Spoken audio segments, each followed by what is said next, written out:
Assalamualaikum warahmatullahi wabarakatuh. Apa kabar hari ini? Oke, sebelum kita memulai pembelajaran hari ini, kita absen dulu ya. Firmansyah, Ayu Andira, Nurul Aulia,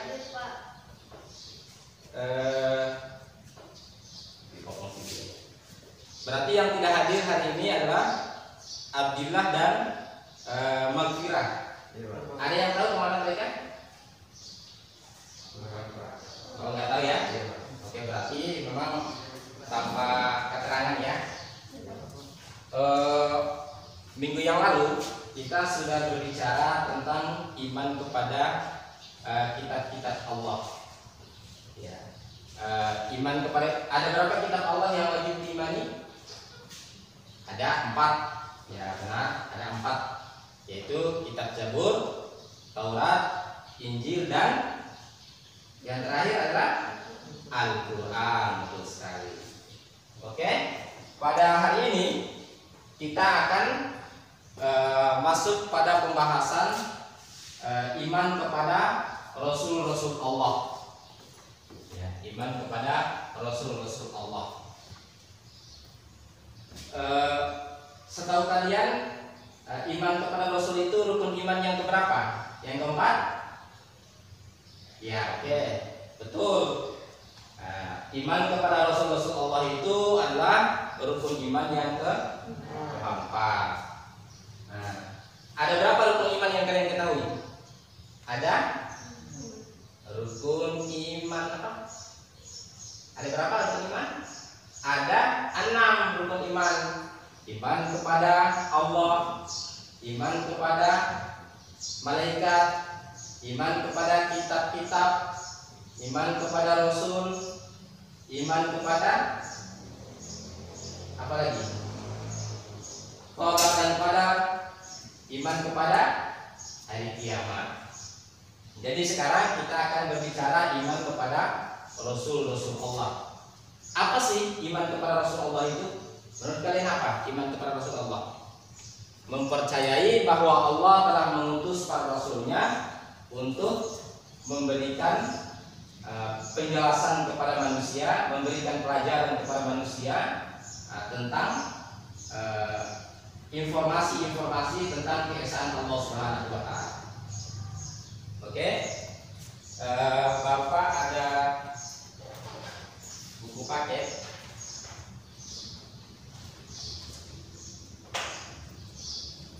Kemudian yang kedua, kita akan berbicara tentang sifat-sifat Rasul. Jadi Rasul itu memiliki sifat-sifat. Di antaranya sifat-sifat Rasul itu ada yang disebut dengan sifat wajib. Sifat wajib itu adalah sifat yang harus ada pada seorang Rasul. Kalau tidak ada sifat itu berarti dia bukan Rasul. Kemudian ada sifat mustahil, sifat yang tidak mungkin ada pada seorang Rasul. Tidak mungkin ada sifat itu pada seorang Rasul. Jadi kalau ada yang mengaku dirinya Rasul, ada sifat itu, ada sifat mustahil itu, maka dia bukan Rasul. Sudah pasti itu adalah nabi palsu. Kemudian nanti ada sifat jaiz. Sifat jaiz itu ya sifat yang berkaitan dengan seperti sifat nabi sama dengan sifat manusia. Manusia lapar, nabi lapar. Manusia butuh tidur, nabi butuh tidur juga. Nabi beristri, manusia biasa beristri juga. Nabi merasakan sakit, manusia biasa merasakan sakit. Jadi ini sifat yang kemudian ada nanti sifat yang hanya ada pada Rasul saja, tidak ada pada manusia selain daripada Rasul. Oke, yang pertama sifat wajib yang harus dimiliki oleh seorang Rasul. Yang pertama adalah sifat siddiq. bahwa Rasul itu selalu benar.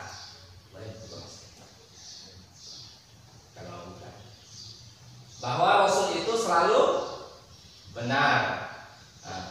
Rasul selalu berkata benar, berbuat yang benar, bertindak benar. Sebagaimana Nabi Ibrahim alaihissalam ketika bapaknya menyembah selain Allah, maka dia berkata benar di hadapan bapaknya bahwa apa yang disembahnya itu adalah batil. Yang kedua, sifat wajib yang harus dimiliki oleh Rasul adalah sifat amanah. Jadi sifat amanah itu adalah Rasul selalu dapat dipercaya. Rasul itu tidak pernah mengingkari apa yang dibawanya.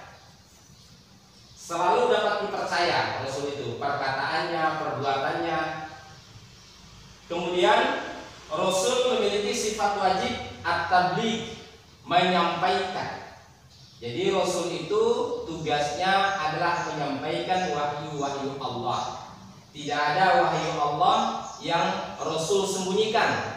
Ketika turun wahyu langsung disampaikan kepada umatnya. Misalnya ada segolongan orang datang bertanya kepada Rasul, maka turun wahyu untuk menjawab pertanyaan itu. Apakah jawaban itu enak didengar atau tidak enak didengar? Maka kewajiban Rasul adalah menyampaikan. Tabligh, menyampaikan. Kemudian yang keempat adalah fatanah, bahwa Rasul itu punya kecerdasan. Rasul itu cerdas, jenius. Kalau orang biasa tidak apa-apa cerdas, tapi kalau Rasul wajib cerdas. Mustahil kalau Rasul tidak cerdas. Wajib Rasul itu cerdas. Oke, itu sifat yang harus ada pada seorang Rasul.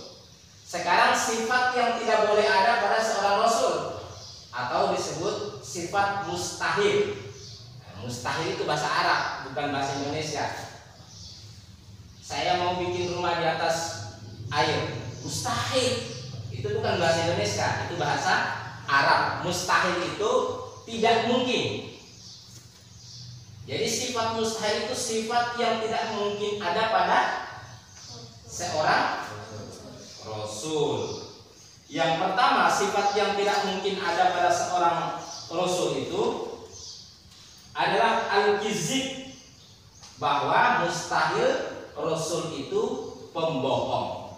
Jadi Rasul itu perkataannya selalu benar, tidak pernah berbohong. Yang kedua, sifat Rasul itu khitanah, atau mustahil Rasul itu khianat. Jadi Rasul tidak pernah khianat terhadap janjinya, tidak pernah, selalu menepati janjinya. Tidak pernah khianat terhadap Tuhannya, tidak pernah khianat terhadap manusia. Nah, itu sifat Rasul. Nah, jadi kalau ada yang berkhianat, mengkhianati temannya, mengkhianati saudaranya, berarti dia bukan Rasul. Kemudian yang ketiga adalah hikmah. Rasul itu mustahil menyembunyikan kebenaran. Jadi semua kebenaran, mau pahit, mau manis, mau berita gembira, mau berita yang mengancam, itu disampaikan oleh Rasul. Semuanya disampaikan, tidak ada yang dikurang-kurangi. Kemudian sifat yang mustahil yang keempat adalah al-baladah. Al-baladah itu mustahil Rasul bodoh. Kalau Rasul bodoh meme, datang sama Rasul, datang sama manusia, mau menyampaikan wahyu, tiba-tiba meme, apakah dipercaya? Tidak. Maka Rasul itu harus cerdas supaya mendapatkan kepercayaan dari masyarakat. Sedangkan cerdas saja para Rasul itu ketika berdakwah, apa orang bilang? Majnun, orang gila, tukang sihir, tukang tenung, pembohong. Padahal Rasulullah itu sebelum diangkat menjadi Nabi dan Rasul, Nabi Muhammad itu apa julukan Nabi Muhammad? Al-Amin, dipercaya. Tapi ketika beliau berdakwah menyampaikan agama Allah, langsung orang bilang pembohong. Orang katakan tukang sihir. Jadi sedangkan Rasul cerdas saja orang menolak kebenaran, apalagi Rasul tidak cerdas. Jadi mustahil Rasul itu bodoh. Kemudian ada sifat jais. Sifat jais ini sifat Rasul sama dengan sifat manusia pada umumnya. Kalian butuh makan nggak? Betul. Butuh. Rasul juga butuh makan. Kalian butuh tidur nggak? Betul. Rasul juga butuh Tidur. tidur. Kalian kalau haus minum nggak? Rasul juga merasakan haus dan Rasul juga butuh minum untuk menghilangkan rasa hausnya. Rasul ada tangannya, dua juga matanya, hidungnya sama dengan kita, bibirnya sama dengan kita, semua anggota tubuhnya itu sama dengan kita secara biologis, secara psikologis, semuanya itu sama dengan kita, kebutuhan-kebutuhannya. Hanya yang membedakan itu adalah sifat-sifatnya tadi. Kemudian Rasul mendapatkan wahyu, kita tidak dapat wahyu. Wahyu itu bukan nama orang.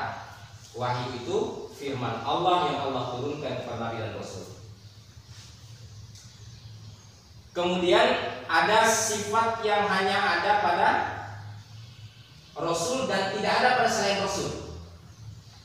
Yang pertama adalah sifat ismatur Rasul. Apa itu sifat ismatur Rasul?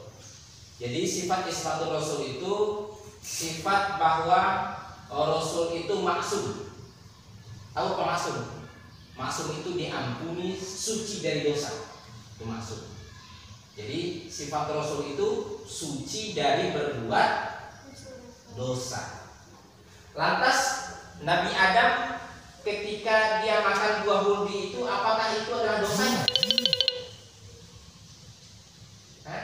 Ketika makan buah huldi, kan Rasul itu bebas dari dosa. Tapi kenapa Nabi Adam melanggar perintah Allah dengan memakan buah huldi? Nah, bagaimana saudara? Kira-kira sifat Rasul itu adalah jais apa? Sifat Rasul itu adalah maksum, bebas dari dosa, suci dari dosa. Tapi kenapa Nabi Adam makan buah huldi padahal dilarang oleh Allah?